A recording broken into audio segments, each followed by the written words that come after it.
Hey, good morning. Gonna do that quick greenhouse tour for you.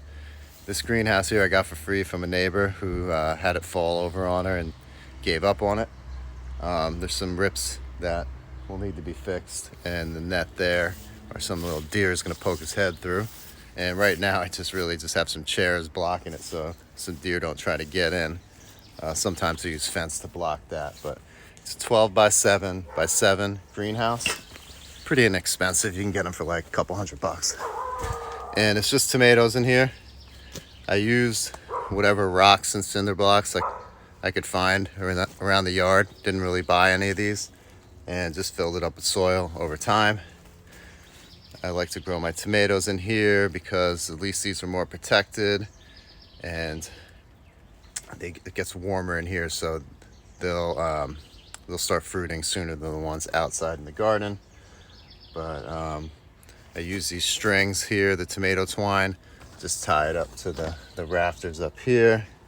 And it's a little full right now. I have a lot of potted plants in here that need to go out in the garden soon. I'm only gonna have a total of, 8 or 9 tomato plants in here, but they're gonna have 2 stems per plant. So it's gonna get pretty full in here pretty quickly.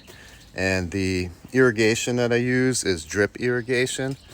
And you need to have that pretty consistently, like every day, because it gets hot in here and the soil dries out, unlike the outdoor garden where, it rains a lot and things get wet. But if it rains in here, things don't get watered. So, and then over here, I got mushrooms popping up.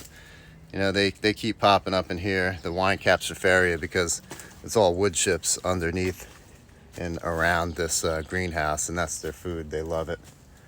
Let me think, anything else I got for you? No, I think that's about it. The reason why I use the cinder blocks and the rocks is just because it's free. That's what I had laying around the yard and want to use them up. The rocks look prettier than the cinder blocks to me, but they both do a great job.